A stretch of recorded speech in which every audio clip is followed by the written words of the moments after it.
Olá! Chegamos ao último episódio do Ecos Pandêmicos. Como dito diversas vezes ao longo do programa, este podcast é um produto de um projeto de extensão universitária que começou a ser executado no final de 2021, quando vivíamos momentos ainda muito duros da pandemia. O desenvolvimento do projeto, sobretudo do podcast, foi uma forma de refletirmos e também elaborarmos coletivamente o que estávamos vivendo. Ao longo desse processo, os dias mais difíceis da Covid foram ficando para trás, mas seus rastros ainda sufocam o nosso presente, talvez mais do que sejamos capazes de compreender no momento. Nosso objetivo aqui foi sim de dar contornos para essa memória da pandemia, mas não somente.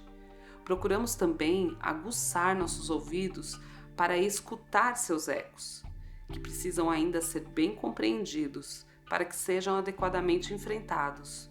Mobilizamos para isso as ferramentas da antropologia. A seguir, vocês ouvirão vozes de algumas pessoas que estiveram envolvidas na produção deste podcast, como também de pessoas que têm experimentado fazer podcasts e antropologia. Trata-se de um encontro para refletir sobre aprendizados e desafios e para sinalizar o tanto que ainda temos pela frente. Gostaríamos de agradecer a cada pessoa que participou desse processo e a você que nos acompanhou até aqui. Eu sou Milena Matheusi Carmo e este é o podcast Ecos Pandêmicos, que faz parte do projeto de extensão universitária A Pandemia do Covid-19 sobre perspectiva interseccional em territórios periféricos, diálogos entre Brasil e África do Sul, coordenado por Laura Moutinho, professora do Programa de Antropologia Social da Faculdade de Filosofia, Letras e Ciências Humanas da USP, e vice-coordenado por Márcia Tereza Couto, professora do Departamento de Medicina Preventiva da Faculdade de Medicina também da USP. O projeto é financiado pela Pró-Reitoria de Cultura e Extensão Universitária da USP e conta com o apoio do LISA, Laboratório de Imagem e Som em Antropologia.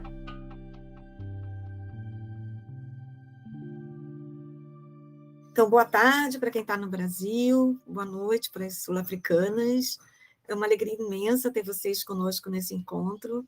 Que mais, que um seminário, ele se propõe a ser uma roda de conversa sobre a experiência com o projeto de extensão A Pandemia do Covid-19 sob perspectiva interseccional em territórios periféricos, diálogos entre Brasil e África do Sul.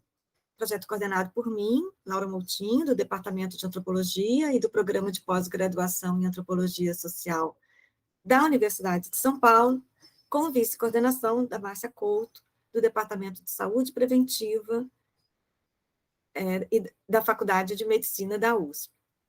O projeto foi um dos contemplados no edital Inclusão Social e Diversidade na USP, em municípios de seus campi, que selecionou projetos interunidades que tratem diretamente das temáticas de inclusão social e de diversidade. O edital, lançado pela Pró-Reitoria de Cultura e Extensão Universitária, teve como base os 17 Objetivos do Desenvolvimento Sustentável da Agenda 2030 da ONU, a Organização das Nações Unidas. O edital e também o nosso projeto contemplam questões de direitos humanos, desigualdades sociais, combate à violência. Os Objetivos do Desenvolvimento Sustentável da ONU dão especial atenção ao compartilhamento do conhecimento científico e enfatiza o papel da pesquisa acadêmica no trabalho de promover mudanças sociais. O nosso projeto de extensão tem por objetivo construir espaços colaborativos nos quais ativistas, profissionais de políticas sociais nas periferias da cidade, pesquisadoras, pesquisadores, possam avaliar os impactos da pandemia de Covid em seus locais de atuação. A gente procurou analisar e articular ações de enfrentamento produzidas por esses sujeitos desde o início da crise sanitária. Trabalhamos também na produção de uma temporada de 10 episódios de podcast, não apenas como canal de divulgação científica, mas também como uma forma de propagação do conhecimento acadêmico ao público em geral, sobretudo como uma produção, esse que eu acho que é o ponto mais importante, uma produção conjunta sobre os efeitos da pandemia no cotidiano da cidade.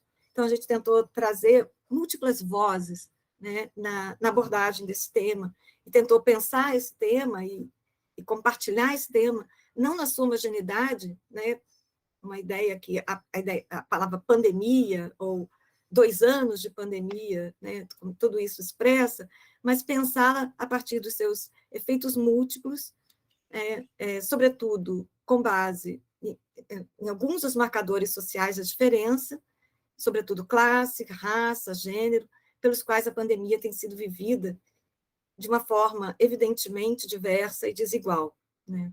É isso que a gente tenta compartilhar, né? Vem tentando compartilhar entre nós, nessa experiência, mas com o público mais amplo, através do podcast. A gente tentou, então, produzir uma ponte de diálogo e troca de experiências entre pesquisadores militantes profissionais da cidade de São Paulo e também Stellenbosch, Cape Town, na África do Sul, através da atuação de pesquisadores em projetos similares na região. Trata-se de uma proposta também, portanto, de troca e colaboração que envolve o sul global em uma perspectiva comparada internacional. Participaram também desse projeto Alessandra Tavares, que faz doutorado no PPGás, Bruna Gonçalves, da Faculdade de Medicina, aluna de mestrado, Camila Matos, que faz doutorado na Faculdade de Medicina, Celso Oliveira, que foi super importante, porque foi o ponto inicial, foi dado por ele, a própria ideia de podcast foi ele quem sugeriu, atualmente mestrando no PPGás, Elda Oliveira, que foi pós-doc, da Faculdade de Medicina, mas também transitou pelo PPGás USP, a Milena, que começou como aluna do doutorado e fechou esse projeto como pós-doc, o Pedro Lopes, que fez doutorado no PPGás, o Felipe, que agora está fazendo mestrado em Berlim, mas foi aluno do mestrado do PPGás, a Thaís Diriba, que é doutoranda, né, também do PPGás. A Maria de Jane, que é moradora do Capão Redondo, da Zona Sul de São Paulo, graduada em Serviço Social, educadora, pesquisadora, integrante do coletivo Baobá, Fortificando as Raízes, articuladora da Rede de Proteção e Resistência ao Genocídio, foi fundamental para a gente tocar alguns dos grupos focais que nós fizemos, e a Maria Railda da Silva, fundadora da Amparar, Associação de Amigos e Familiares de Presos, com sede em Coab, na José Bonifácio, na Zona Leste. Eu vou passar, então, a palavra para a Milena, né, para falar um pouco dessa experiência aí com o podcast e desse trabalho aí tão interessante que foi com os grupos focais e esse tipo de interação, né, que a gente conseguiu estabelecer a partir, né, dessas ferramentas, né, desses instrumentos. A palavra é tua, Milena. E eu queria... Um minutinho para finalizar, eu queria muito agradecer a presença de vocês, agora que eu estou vendo, né, todo mundo.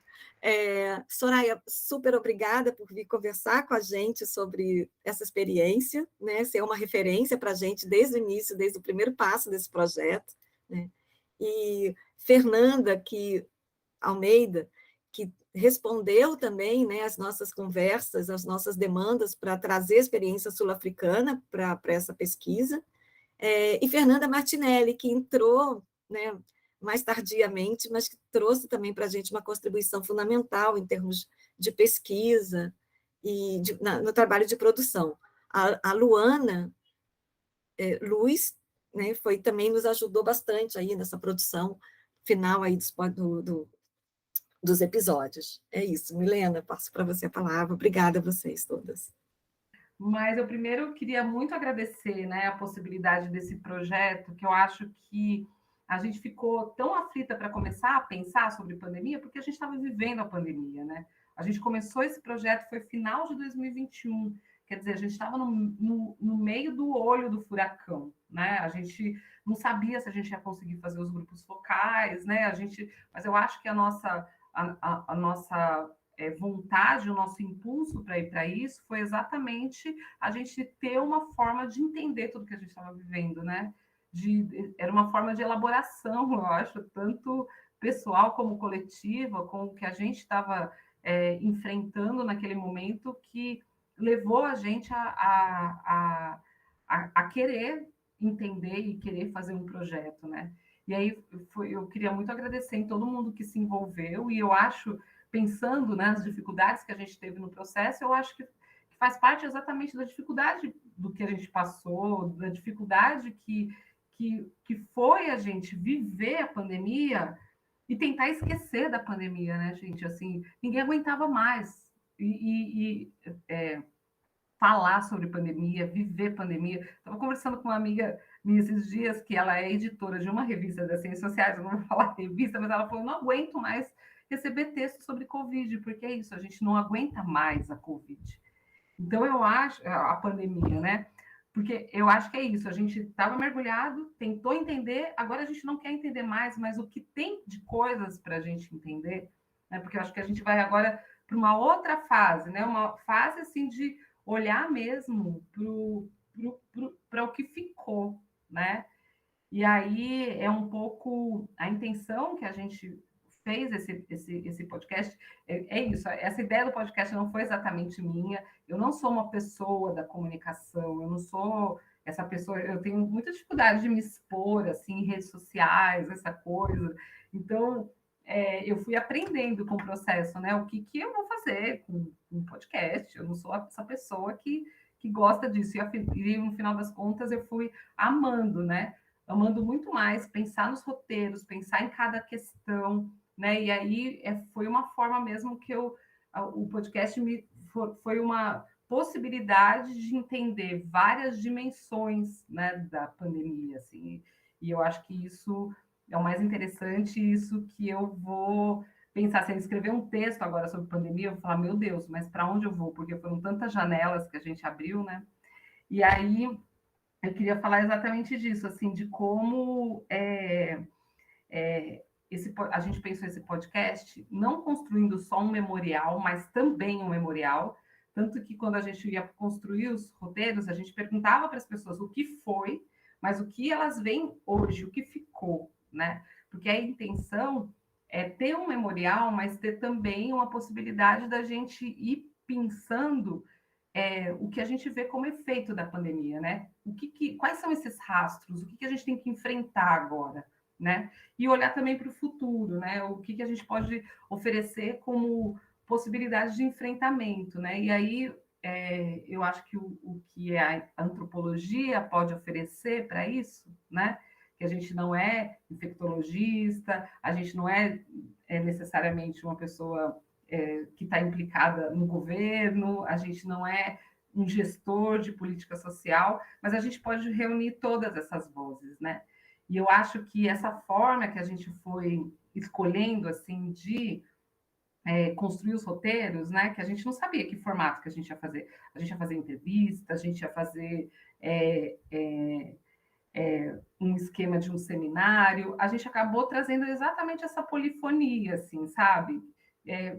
Essas vozes que a gente escutou de todos os lugares. Então, a gente usou muita matéria de jornal, a gente usou fala de pessoas que estavam no enfrentamento direto, a gente tentou trazer profissionais, a gente fez alguns grupos focais, né? Então, a gente tentou trazer todas essas vozes que eu acho que vão mostrando um pouco essa possibilidade mesmo de múltiplas lugares para pensar a Covid e dessa forma múltipla também pensar em respostas, né?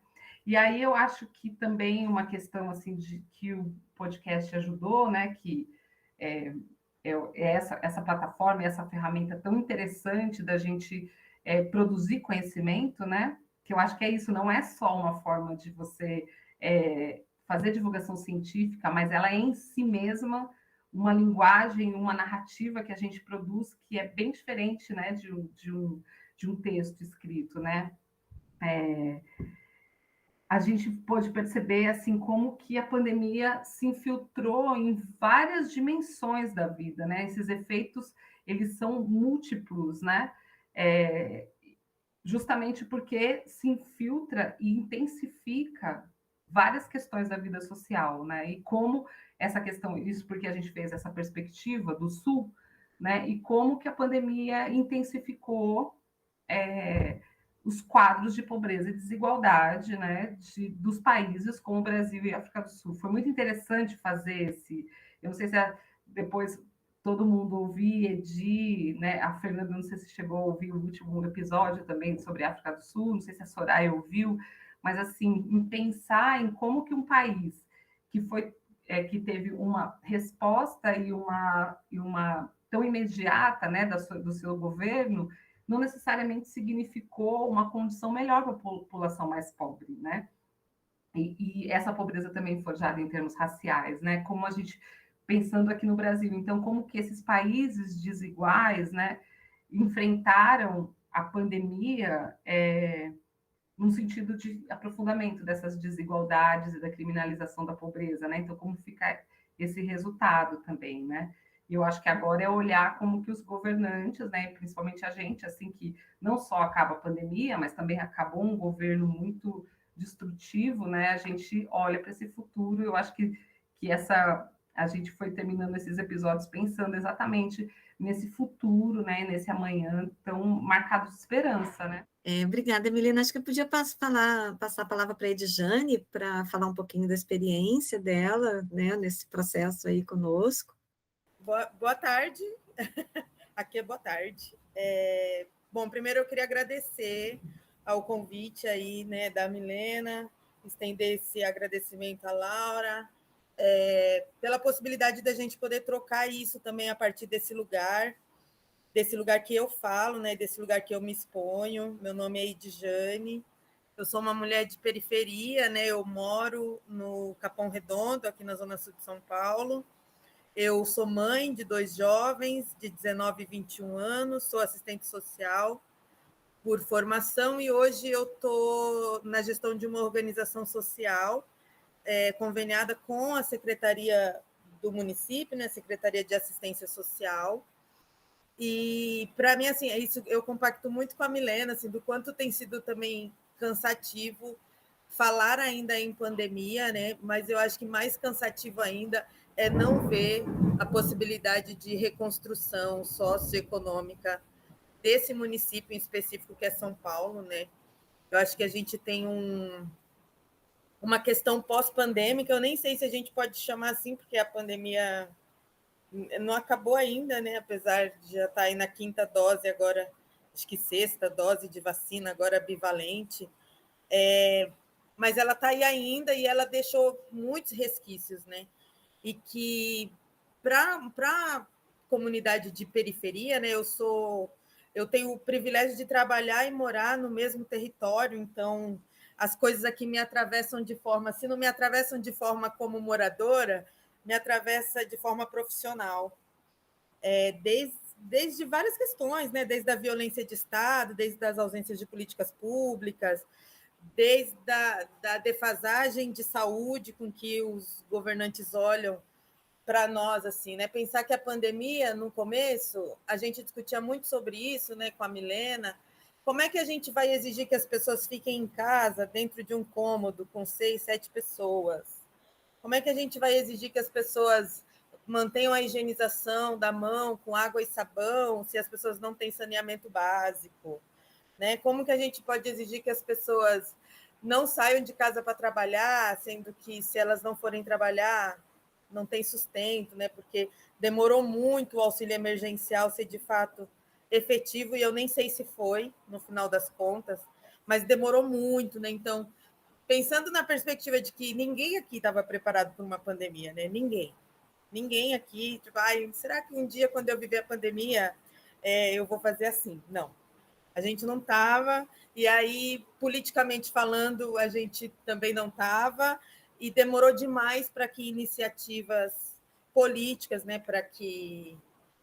E não mudou, né, porque o negacionismo está aí até hoje, mas para que ações efetivas fossem tomadas e para que essas ações efetivas chegassem nas periferias, né? Eu falo especificamente desse lugar, que é o Capão Redondo, mas ele não destoa de várias outras quebradas, de várias outras periferias que sofreram tanto quanto, assim, né? Então, diminuição de frota de ônibus, mas as pessoas continuavam saindo para trabalhar, porque, né, de alguma forma, esse movimento de trabalho precisava continuar. eu acho que a saúde, acho que sem dúvida nenhuma, foi fundamental, né? Pensar na perspectiva de dar atenção ao que realmente deveria, que era a pandemia, mas hoje eu acho que a saúde, e aí eu acho que Laura talvez tenha mais informações até do que eu, mas enquanto trabalhadora dessa política de assistência, o que a gente tem recebido de solicitações para atendimento psicológico e psiquiátrico, principalmente de crianças. Então, isso, para mim, é o reflexo desses últimos 2 anos, né? As crianças ficaram fora da escola, que é um espaço de extrema sociabilidade, né, de extrema importância para o desenvolvimento infantil, enquanto socializar, conviver com diferenças e etc. E as crianças estão... As reclamações que chegam é sempre que as crianças estão muito agressivas, né? Não se tem paciência com as crianças. E aí existe um índice altíssimo de instituições educacionais que querem medicalizar essas crianças. Um outro reflexo pós-pandêmico, para mim, é a questão econômica, né? Então, muitas pessoas, assim, eu posso dizer com toda certeza que 80% das pessoas que passam pelo meu serviço perderam emprego. Empregos formais e informais, né? Porque, teoricamente, os que passam pelo meu serviço já são trabalhadores informais, né? Que são, inclusive, beneficiários de Bolsa Família, né? De programas de transferência de renda. E essas pessoas que estavam ali em suas barbearias, em seus pequenos comércios, em suas lojas locais, que é essa economia que gira em torno da periferia, perderam, né? Perderam, tiveram que entregar ponto, não teve dinheiro para repor mercadoria, enfim. Então, o que já era ruim foi ficando pior no pós-pandemia. E eu não sei em que momento a gente vai falar disso, né? Enquanto sociedade, né? Porque parece assim, acabou a pandemia. Ah, beleza, então vida que segue, a vida está normal agora. Mas aqui não está, né? A vida não está normal. Então, índices altíssimos de violência contra a mulher. Então, foram índices que já eram muito ruins, gente. E que durante a pandemia e no pós-pandemia, que é esse 2000, final de 2022 para início de 2023, vem se revelando a partir dos números. Né? Então, é como se tudo que aconteceu nesses últimos 2 anos fosse quantificado agora. Participar dessa pesquisa, utilizando, inclusive, os nossos beneficiários como ponto focal, foi fundamental para a gente, enquanto executor de política pública, fomentar com eles a discussão. E aí, a discussão de que responsabilizar o Estado, de responsabilizar o município, de que sofrer uma pandemia e morrer nesta pandemia não era culpa nossa, não era responsabilidade nossa, que eu não posso criminalizar essa pobreza dizendo que a sua mãe morreu porque ela não tinha água e sabão para lavar a mão. Né? A sua mãe morreu por falta de uma política pública efetiva, né? Pela falta de compra de vacina, a sua mãe morreu por determinados outros fatores.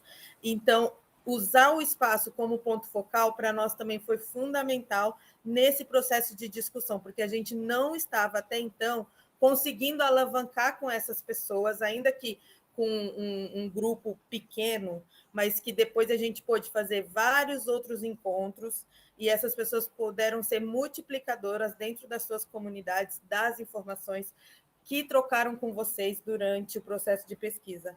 Então, é aquilo que eu costumo dizer, né? Geralmente o pessoal da universidade vem até a quebrada, né? Vem até a periferia e utiliza essa galera como objeto de estudo e não me dá nenhuma devolutiva. Eu cansei de conversar sobre isso com a Milena, mas essa pesquisa em específico assim, já nos trouxe um retorno muito de imediato, que foi o processo de discussão que foi contínuo e que tem sido contínuo até hoje. Né? Então, abrir as portas para vocês, abrir as portas desses serviços e a possibilidade de troca, trouxe também para essas pessoas a ideia de que tem uma galera aí falando sobre isso, está falando sobre nós aqui, e exatamente sobre o que nós estamos vivenciando. E quem somos nós? A população preta, a população periférica, a população que está à margem da sociedade e que permanece à margem no pós-pandemia e que não se tem falado a respeito. Então, eu deixo aqui a minha contribuição, mas deixo principalmente o meu agradecimento em nome deles, né, em nome da galera que participou aí, quem pôde estar lá no grupo focal, viu que eles foram super participativos, né? Eles ficaram bem emocionados, então teve pessoas que perderam pessoas, teve pessoas que entrou numa condição de fome muito difícil, teve pessoas que ajudaram outras pessoas a sair desse movimento e entenderam que estavam fazendo pelo próximo aquilo que uma política pública deveria fazer. Né? Então, muito obrigada aí, e eu estou por aqui. Obrigada a você, Djane. É muito tocante. Na verdade, essa reflexão foi super importante para tudo que a gente construiu. Ela está presente, né? Aquelas primeiras conversas, aqueles primeiros grupos focais, eles se reverberaram de modo concreto, mas também de modo indireto, organizando a maneira como a gente veio trabalhar, inclusive resultou na própria Milena um capítulo de tese que não tinha sido previsto naquele momento. Então, houve muitos desdobramentos ali, e aquela escuta, acho que mudou a nossa maneira de conduzir o trabalho, e também eu acho que ela dá uma dimensão do que eu chamava de pandemia versão Globo News, né, que é aquela versão, né, que a classe média consumia, mas eu que passei também para o lado de lá, porque tive perdas diretas, minha mãe morreu de Covid, né, e muito em função da não existência de uma política pública, porque nós fizemos o que tinha que ser feito, mas o governo não fez, né, então eu também passei para o lado de lá e fui vendo como esse cotidiano se desdobrava de uma maneira muito complexa, muito mais complexa do que a gente tinha acesso nos nossos confinamentos, quem tinha o privilégio de confinamento, né, porque confinamento acabou sendo um privilégio que foi para poucos, né? E você falou uma coisa, acho que é muito importante, que é a vida normal, mas a vida não está normal aqui, né? E eu acho que essa é uma frase para a gente ficar, porque a vida não está normal em alguns lugares, e é preciso, né, não passar por cima, né? E pensar e refletir. Super obrigada, né, pela tua reflexão, pela tua participação, né, por toda essa troca. Fernanda Almeida, posso passar a palavra para você? Obrigada, gente. É muito bom estar aqui. Estou aprendendo muito com esse processo. Foi bom participar do podcast. Primeira participação também minha nesse processo. Então, eu estou aprendendo e participando, que é muito bom. E essa troca que eu não esperava, né, poder ter esse privilégio de participar. Então, obrigada. Eu só quero dizer que é uma honra para mim poder participar desse processo. Então, eu queria só começar com uma declaração do presidente sul-africano, o Cyril Ramaphosa, que um mês após o início, né, da pandemia de Covid no país, em abril de 2020, ele disse o seguinte: a pandemia vai passar, mas depende de nós determinar quanto tempo ela vai durar. Então, eu parto da ambiguidade dessa fala, né, uma pandemia que passa, mas ela pode durar, né, para pensar nos caminhos e nos percalços da comunicação pública durante a pandemia aqui, e como ela dura até hoje. Tá? Então, eu queria refletir um pouco, a Laura falou, fala da comunicação pública, fala da vacina, então eu vou tentar fazer um apanhado aqui, para poder refletir sobre como a pandemia mudou a relação entre os sul-africanos e o governo, principalmente agora, em que a gente se encontra novamente em estado de calamidade, tá? Dessa vez devido a essas falhas na infraestrutura elétrica nacional, que a Laura estava falando, né, os apagões. Então, esse mês marca exatamente 3 anos desde o início da pandemia aqui, e a gente tem mais de 4 milhões de casos confirmados, né? Há 3 anos o país liderava o número de casos no continente e era o 5º do mundo em casos acumulados. Então, como se deu o entendimento da pandemia, como começa e como é que a gente pode ver os resultados, os impactos hoje? Então, antes de pensar sobre isso, só para dar uma ideia do que foram as ações logo no início da pandemia, então, as estratégias do governo nesse período começam com um bloqueio nacional total, a restrição de circulação por 2 meses, e as pessoas não foram autorizadas a deixar suas casas, apenas para fins essenciais, como fazer compras, buscar atendimento médico. Tá? E só para colocar isso em contexto, havia barreiras policiais e os militares foram colocados na rua, até mesmo em bairros de classe média, em bairros talvez um pouco menos em bairros mais suburbanos, mas houve essa ideia de que você podia ser parado em uma barreira policial se não estivesse carregando coisas de supermercado, enfim. Houve uma imposição de distanciamento social de 1,5 m entre as pessoas no espaço comum e também no transporte público, uso obrigatório de máscara, fechamento de fronteiras, aquela história toda daquele período, né? Depois houve o foco em teste e rastreamento, com a identificação e a ideia de isolamento de pessoas com Covid, e a formulação de um auxílio mensal emergencial, que foi chamado Social Relief of Distress. E isso foi oferecido tanto para quem já recebia algum tipo de auxílio governamental, mas também para jovens desempregados, enfim, foi uma estratégia bastante ampla. Então, teve um esforço para alinhar estratégia de saúde pública e uma ação nacional coordenada. E essa estratégia produziu uma campanha extensa e multilingüe que ocupou mídias sociais, a imprensa local, e lembrando que a África do Sul tem 11 línguas oficiais. Então, a campanha foi criada para orientar o público sobre a Covid-19 e teve esse foco na transmissão comunitária. O que teve, acho que um aspecto positivo, um aspecto negativo, como vocês vão ver. Houve uma grande expectativa com relação a aparelhos digitais, então teve esse momento do rastreamento celular, principalmente mecanismos de vigilância sanitária e os aplicativos do governo, que começaram, né, você começa a receber mensagem que alguém a tantos metros de você está com Covid, foi um momento bastante distópico. Depois o governo foi pressionado a produzir dados científicos em tempo real, né? Então, essas notas foram emitidas pelo Ministério da Saúde, e o próprio presidente se tornou um facilitador da comunicação pública, tanto como uma figura política quanto uma figura familiar. Então, a gente tinha um anúncio, né, os speeches do presidente na televisão, na internet, e que ele o presidente chamou muitas vezes de reunião de família, né, em que ele falava com my fellow South Africans, todo mundo que está aqui na África do Sul já lembra dessa frase, que como ele começava, né, era uma espécie de um ritual em que a gente sentava, né, para ver qual que seria a próxima medida. Mas isso não foi suficiente para manter a confiança nas políticas públicas do governo e nas respostas à pandemia. Tá? E eu acho que uma das razões, eu falei sobre isso no podcast, acho que remete à fase inicial do bloqueio, quando muitos comércios fecharam, o desemprego disparou e o governo impôs uma medida bastante controversa, que foi a proibição total da venda de álcool e de tabaco, de produtos de tabaco. E essa proibição levou perda de emprego, impactou negativamente a economia, né? O tabaco e a indústria de bebida alcoólica são grandes atores comerciais aqui na África do Sul, e provocou um aumento do comércio ilícito, né? Que não é regularizado.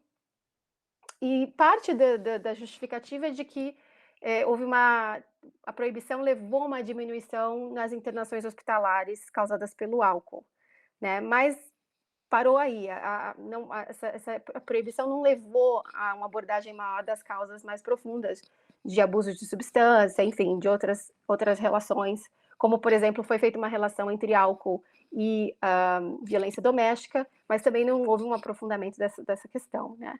Então, com isso, e a gente discutiu isso, foi que essa medida contribuiu para moralizar algumas ações individuais, né, e alguns bairros, principalmente bairros periféricos, principalmente locais de casas informais, que foram vistos como locais em que a pandemia nunca ia melhorar se eles não fossem mais policiados, se eles não fossem mais controlados, e obviamente patologizar a pobreza, né, que comprometeu, ao meu ver, a confiança pública nas autoridades de saúde. Então, contribuiu para que as pessoas tivessem muito mais hesitação em ir a aparelhos de saúde, enfim, nesse momento.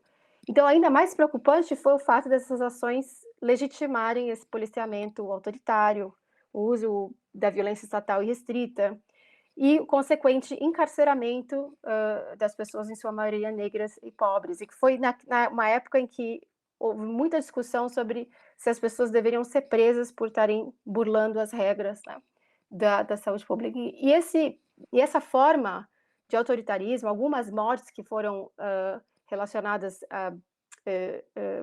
à ação policial e dos militares, impactou profundamente um país que já nutre uma repulsa à violência estatal que remonta ao período do apartheid, né?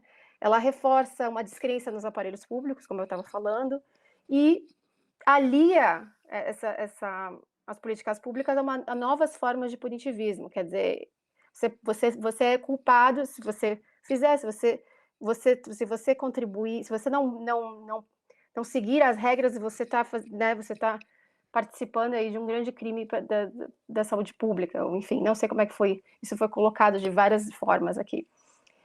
E isso, eu acredito, em parte pode ajudar a gente a pensar como que essa descrença começou a ficar generalizada com relação ao governo e participa também dessa complexidade da recepção da vacina da Covid aqui no país, né? Então, fazendo essa ponte bem rápida, porque eu sei que meus minutos estão passando, mas eu acho que é importante a gente pensar nessa relação entre essa descrença, né, da máquina pública, do próprio Estado, e depois, quando o Estado oferece a vacina e o pessoal, acho que não, entendeu? Eu vou, né, vamos repensar essa relação. Enfim, outro dia você estava me colocando na cadeia e agora você está querendo, né, salvar a minha vida. Foi um momento muito... enfim, teve uma cisão aí nessa relação, né, entre as pessoas. Em julho de 2022, apenas 37% das pessoas, dos sul-africanos acima de 18 anos tinham sido vacinados. E a pandemia também, aliada à hesitação vacinal, também comprometeu o calendário normal vacinal, principalmente a vacina do sarampo em crianças, né? A Camila está aqui, ela pode me corrigir se eu estiver falando besteira. Então, houve uma demanda por mais informações, por uma aproximação, uma linguagem sem paternalismo, sem julgamento moral, que abordasse o medo dos efeitos adversos da vacina, que esclarecesse dúvidas sobre a eficácia da proteção, enfim, da validade, enfim, muita gente falando, por que eu tenho que tomar booster toda hora? Quer dizer que não funciona da primeira vez, tá? E também que desafiasse a desconfiança das empresas ou dos países fabricantes. Então, teve a grande desconfiança, eu não quero tomar a vacina chinesa. Aquela coisa, né, que começa a fazer parte do espaço público. Então, essa suspeita com relação ao governo começa também a gerar uma rede de desinformação, como, por exemplo, uma ideia bastante comum aqui na África do Sul é que o governo usa vacinas para realizar um controle populacional, né? Tem uma ideia circulando de um certo entendimento nesse sentido. Então, para concluir, só por hoje, isso foi só uma provocação, né, desses caminhos aí do Estado, de como o Estado pensa o bem público, como isso nos deixa hoje, né? Nosso atual, aqui na África do Sul, o nosso atual regresso a um estado de calamidade mostra que a pandemia do Covid pôs em evidência uma crise permanente, a meu ver, do Estado e da gestão pública, né? Principalmente agora que a gente volta a essa questão. Então, alguns analistas até sugerem que no ano que vem, que a gente comemora 30 anos depois do fim legal do apartheid, a gente pode testemunhar a primeira derrota do partido político que levou o país à democracia, né, a ANC. Isso deixa a gente com questões bastante urgentes sobre o papel do Estado, a condição frágil da infraestrutura pública, né, e também sobre o futuro do bem público, acho que de modo geral, que foi, mais uma vez, fraturado durante a pandemia aqui, né? E é isso, essa minha colaboração. Fernanda, obrigada. É fascinante, interessantíssimo, né, como sempre. E muito interessante, acho que para a gente, né, que viveu a pandemia de um modo tão terrível, tão imerso no negacionismo, na falta de políticas, no deboche do presidente com as pessoas que estavam morrendo, é muito interessante olhar para a África do Sul e pensar em termos comparados, porque de longe, né, a gente olhava e pensava, puxa, existe uma política pública, existe um trabalho, né, sanitário sendo feito. E você nos ajuda a pensar, acho que, sobretudo, nas questões a respeito da moralização dessa ação, né, da patologização da pobreza, como você mencionou, na militarização desse processo e como ele foi construído de maneira autoritária e que produz desconfiança também. Então, acho que desconfiança é uma categoria muito chave aqui para a gente refletir, né? E fico pensando também como isso também não alimenta rumores que existem desde o período, né, da questão do HIV/AIDS, né, onde tudo foi construído em torno desses rumores, em torno dessa desconfiança em relação à ciência, né?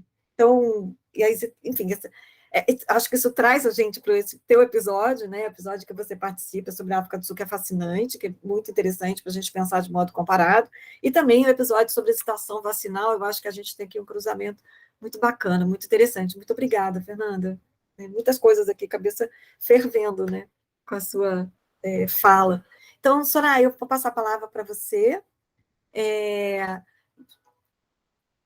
Né? Agradeço imensamente por você estar aqui, por esse chamado, agradeço imensamente também esse treinamento, né, que foi fundamental, né, que você deu, né, que foi fundamental para a Milena, para a gente fazer um caminhozinho aí, que é os primeiros passos na, né, montagem desse trabalho de podcast, que é fascinante, mas é difícil pra caramba, não é simples, né, não é nada simples, mas também, Soraya, eu queria destacar o teu trabalho mais amplo na divulgação da ciência, como você tem sido fundamental, não de hoje, né, nesse campo da divulgação científica, né?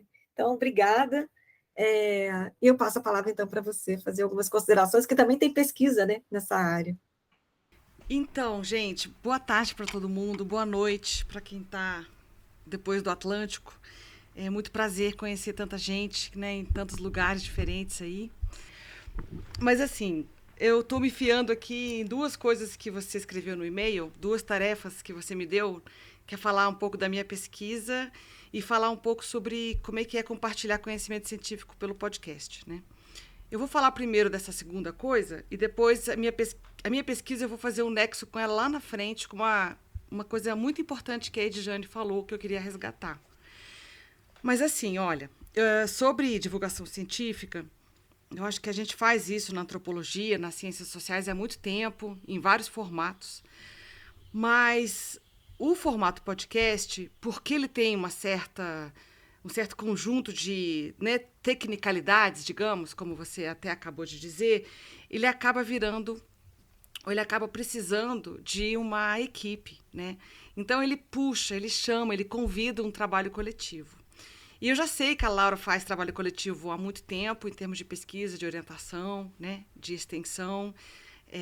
Tem um trabalho de vocês, né, que a Thaís está envolvida, inclusive, que me inspira muito e me inspirou num curso que eu fiz ano passado, que é o de tradução para o português, né, de obras que estão em língua estrangeira, em inglês sobretudo. A gente fez um esforço parecido com isso aqui, inspirado no trabalho de vocês.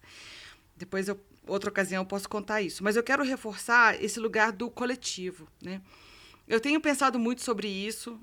Eu estou começando a desenhar aí um meu projeto de titularidade e eu quero falar disso, sabe? Porque a sensação que me dá, às vezes, assim, quando eu olho para os calouros de ciências sociais, por exemplo, e de ciências humanas em geral, serviço social, história, psicologia, é de que eles acham que as ciências sociais, o modelo é o modelo do Indiana Jones, né? Esse modelo muito solitário de trabalho. E tem-se, eu acho, construído esse mito do antropólogo, né, do sociólogo solitário, que faz tudo, uma banda de um homem só, digamos. Mas quando a gente olha para a história da antropologia e quando a gente olha para hoje, sempre foi muito coletiva, né? É um pouco isso assim, que eu quero até continuar escrevendo e pesquisando sobre. Mas, ouvindo vocês, a maneira como vocês se referem uma à outra, os episódios que eu ouvi, né, e como é que vocês fazem os créditos no final de quem fez o quê e tal, dá pra gente ver que é um projeto super coletivo, né? Então, a primeira coisa que eu queria dizer é que ele está nessa história da antropologia, que é trabalhar em coletivos, né, para começar.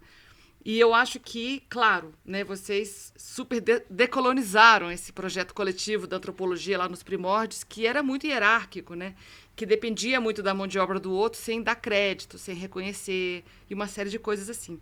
Então, é um outro tipo de coletivo.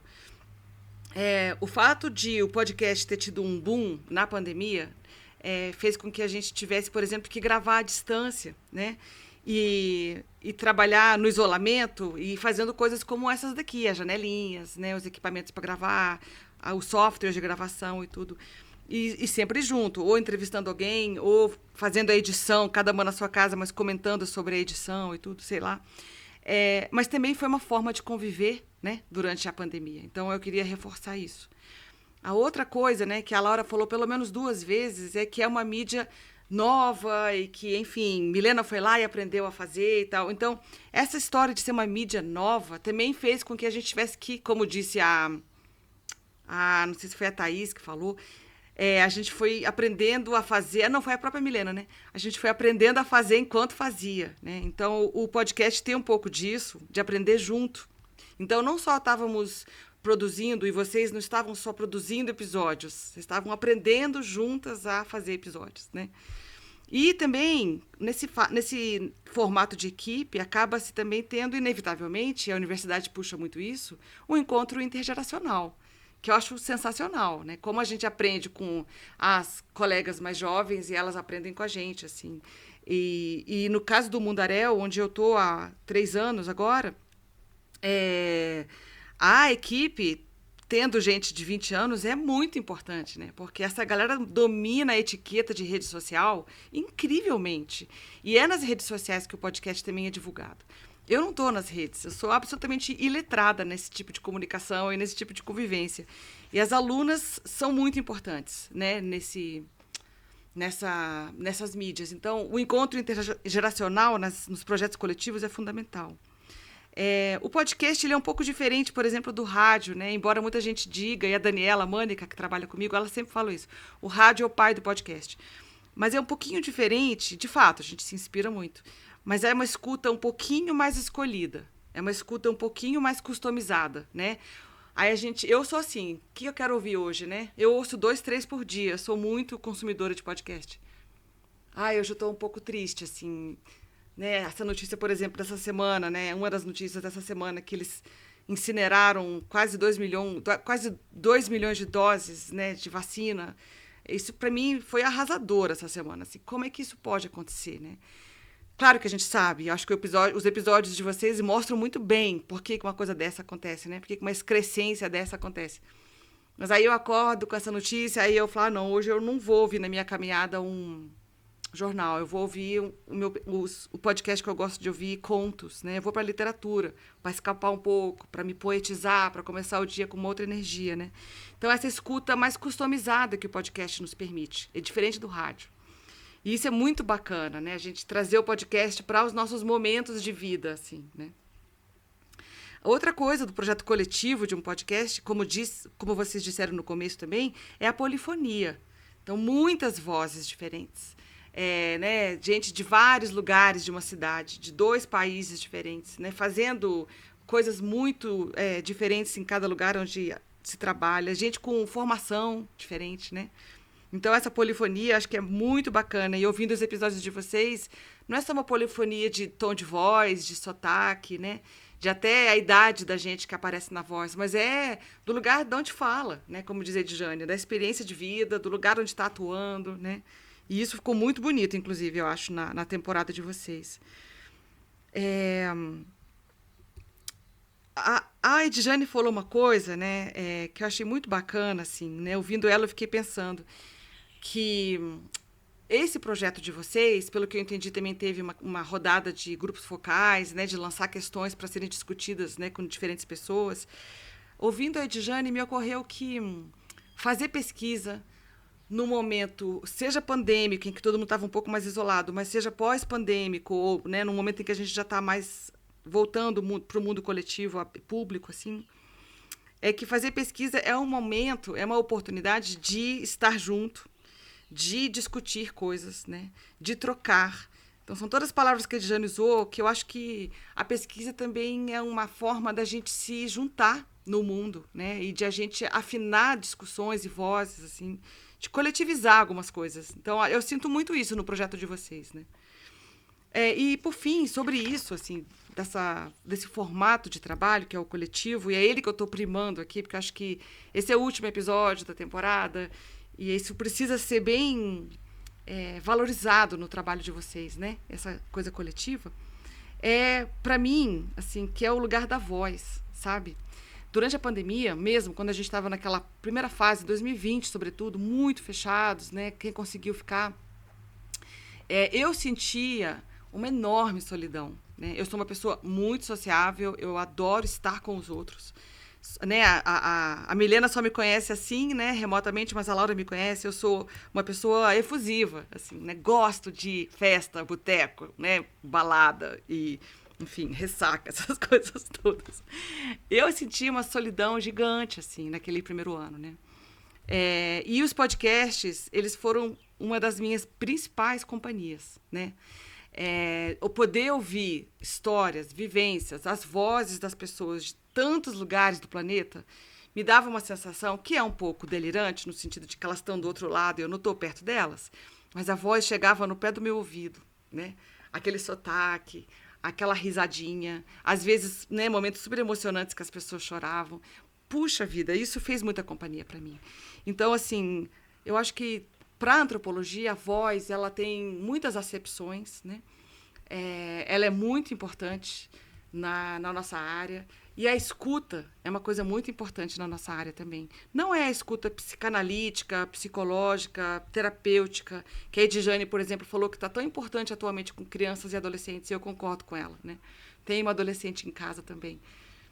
Mas a escuta não é terapêutica na antropologia, mas é uma escuta muito atenta, de poder, de fato, entrar, né, na voz, na história que aquela outra pessoa está contando. E o podcast nos permite isso. Eu acho que essa é uma das formas, assim, quando a Laura falou, né, como é que a gente pode ampliar a antropologia para outros formatos?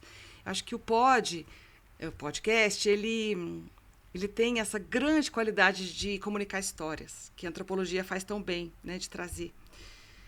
E para, assim, terminar, então, na minha fala, ela é muito mais sobre o mundo do podcast, sobre esse meio que vocês, né, escolheram utilizar para falar da pandemia do Covid-19, do que, de fato, do Covid, né?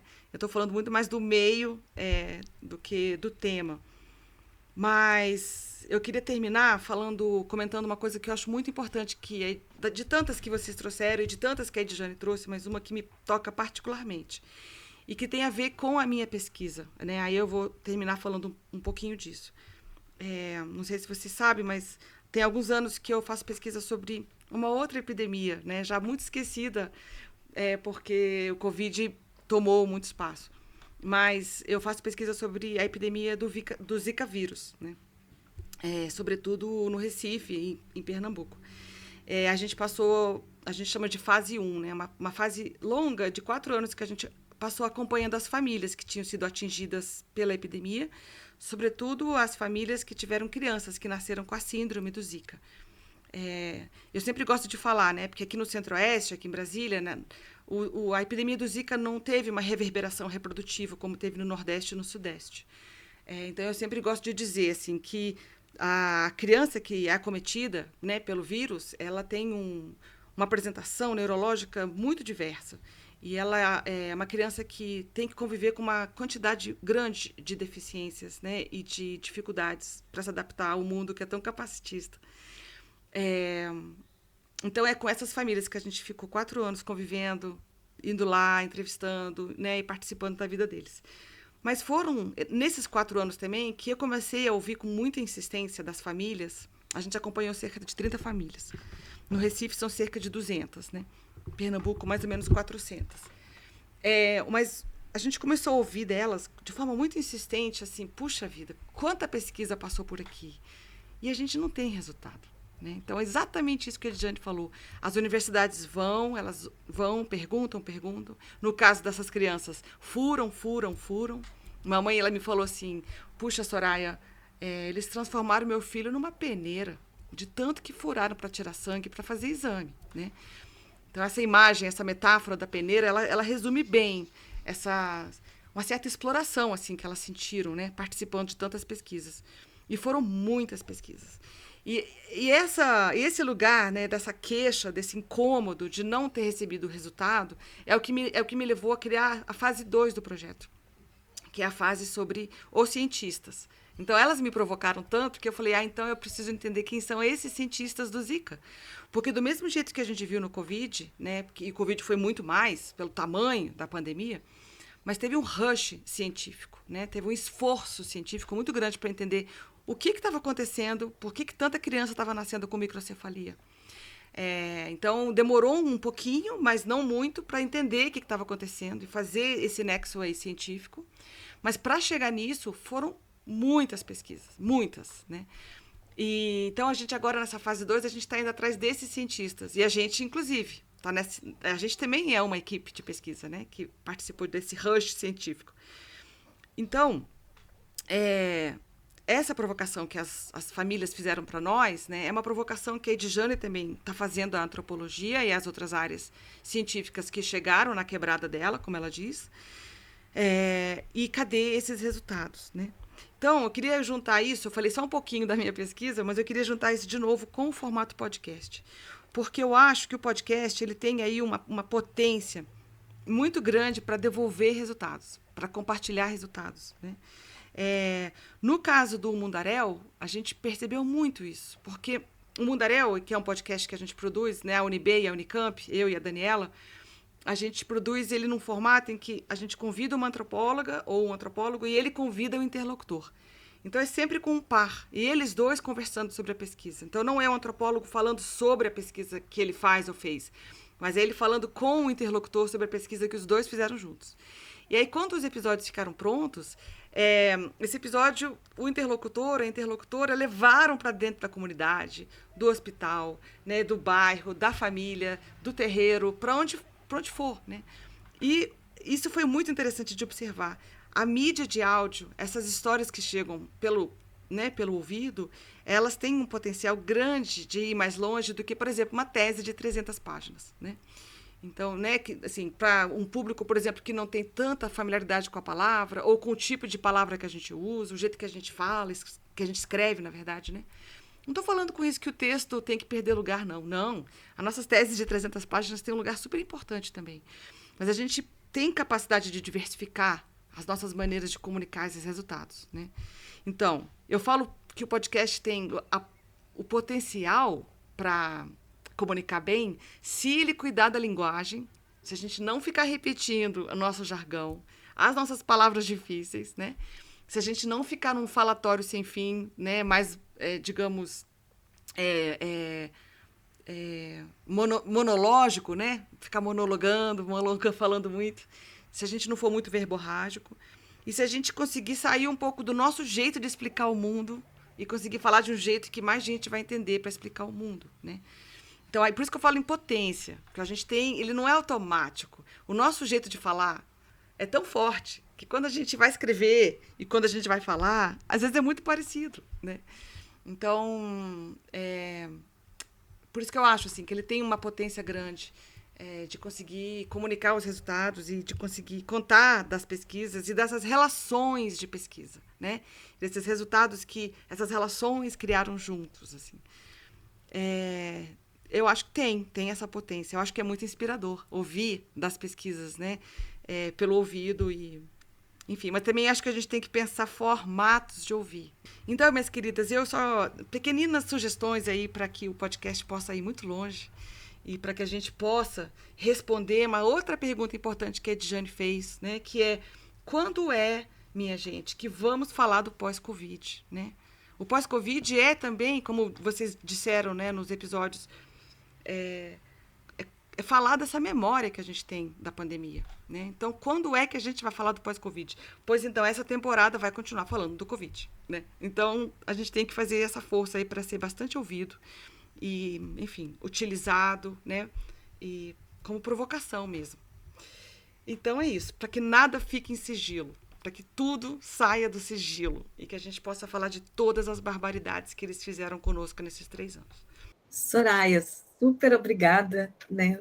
Fala maravilhosa e rica de muitas formas. Essas dicas são incríveis, né? E a gente vai, assim, algumas delas eram perguntas para você, então foi maravilhoso, né, Milena? Porque você já respondeu, né, um pouco, algumas coisas que eram inquietações e que a gente não sabia como fazer. Camila? Tentando fazer uma abordagem bem sucinta e bem resumida de uma coisa muito complexa, eu acho que o que eu gostaria de reforçar e deixar, assim, em relação a tudo que a gente discutiu nesses episódios, em relação a esses tópicos, primeiro, como o contexto social define tudo em relação a tomadas de decisão em saúde, né? Então, a gente ainda tem na saúde, especialmente na medicina, né? A gente, enquanto grupo de pesquisa da professora Márcia, né, está na faculdade de medicina, no programa de saúde coletiva, então a gente ainda tem essa visão de que as coisas podem, de alguma forma, andar separadas, quando a gente sabe que é impossível, né? Porque o contexto social, o momento histórico e temporal definem absolutamente tudo em relação à saúde, né? E isso, traçando aqui um paralelo com o que Fernanda trouxe também em relação à África do Sul, e já fazendo esse paralelo entre África do Sul e Brasil, isso fica muito evidente para a gente, né? Como que a história desses países marca profundamente, por exemplo, a aceitação às vacinas ou não, né? A desconfiança com serviços de saúde foi uma coisa muito forte nos grupos focais desse projeto, né? Como que as pessoas que participaram dos nossos grupos focais trouxeram tão fortemente o receio com o serviço de saúde, com os profissionais de saúde, com as violências que já sofreram nos serviços de saúde, né? E como que isso definiu as experiências dessas pessoas na pandemia também, né? O medo de ter que acessar esse serviço, como isso também define e afeta o receio, né, em relação às vacinas, por exemplo, e como que, tanto na África do Sul quanto no Brasil, veio essa ideia de que a gente poderia estar sendo cobaias de testes, de como que a vacina poderia ser uma forma de controlar as nossas populações, né? E acho que a pandemia ela agudizou, na verdade, algo que já existia em relação a isso, né? Sempre houve hesitação, por exemplo, às vacinas. Isso não é uma coisa nova que nunca existiu. Mas a hesitação às vacinas sempre foi uma forma de se posicionar no mundo e de pertencer a um grupo. A hesitação às vacinas nunca foi sobre as vacinas propriamente e somente, mas a hesitação às vacinas sempre foi uma forma de dizer eu acredito nisso, é isso que eu penso, é aqui que eu me situo enquanto pessoa, né? É a esse grupo que eu pertenço. Então, o que tem de novidade para a gente, pelo menos no Brasil, enquanto hesitação vacinal e politização da vacina, que é como a gente tem chamado, é que, na verdade, essa decisão de não vacinar sempre foi de alguma forma política e ideológica, né? Porque sempre foi sobre questionar o sistema vigente, seja a indústria médico-farmacêutica, o lucro da medicina e etc., mas sempre foi um posicionamento também, né? O que a gente tem de novo é essa figura, o que esse momento traz de diferente para a gente é como figuras políticas, como o ex-presidente da República, Jair Bolsonaro, né, se colocam frente, lideram, encabeçam, né, uma campanha anti-vacina, e como que a afiliação política passa a se relacionar com a decisão por vacinar ou não. Né? Essa é a novidade que a gente tem, pelo menos no Brasil. Não era uma coisa que a gente tinha no Brasil até então, né? E aí acho que, por fim, o que o podcast nos fez pensar, né, e agora? E a partir de agora? E o que essa experiência traz para a gente, né, de aprendizado e de, enfim, encaminhamentos mesmo, né? O que a gente vai fazer com isso? E acho que a gente, trazendo novamente o que a Fernanda colocou, né, pensar na queda da cobertura vacinal é algo muito importante. E eu não estou falando de Covid, né, eu estou falando das vacinas do calendário regular, então a gente sabe que houve uma queda abrupta das coberturas vacinais regulares durante esse período, tanto por conta das medidas mesmo de prevenção, né, de transmissão da Covid e do distanciamento social, enfim, mas também por causa da hesitação. Como que ficou a confiança nos serviços de saúde e na vacina após tudo isso que a gente viveu? Então, como que esse questionamento às vacinas da Covid tem se refletido no questionamento às vacinas do calendário regular também infantil, né? E, por fim, que eu acho que é uma coisa que tem muito a ver com comunicação em saúde, né? E a gente está aqui falando de podcast, de se comunicar e de falar com as pessoas, né? É que a gente sempre trata a hesitação vacinal, e isso não é também da era Covid, isso é da hesitação vacinal de sempre. A gente trata a hesitação vacinal de uma forma muito reducionista, né? A gente acha que é falta de informação e que a gente vai resolver informando as pessoas e levando informação até elas porque elas são desinformadas ou negligentes. E aí a gente nunca vai conseguir lidar com isso dessa forma, porque não é falta de informação, né? Então a conversa que a gente tem que ter com as pessoas quando a gente está falando de comunicação em saúde não é tipo, eu estou aqui para salvar a sua alma e lhe falar como as vacinas são importantes, porque isso não vai solucionar, né? Não que, enfim, seja falando de solução, não é bem solução que eu quero dizer, mas falar de hesitação enquanto um fenômeno que é única e exclusivamente falta de informação é um reducionismo, né? Então, quando a gente pensar em comunicação em saúde, e a pandemia nos mostrou isso, né? Não é só informar as pessoas de o que tem que fazer e como fazer, mas é entender por que as pessoas fazem ou não fazem, né? Como que é o processo de tomada de decisão e pensar nessa comunicação de uma forma mais efetiva, que não perpasse por reduzir tudo isso que é não vacinar a negligência ou falta de informação.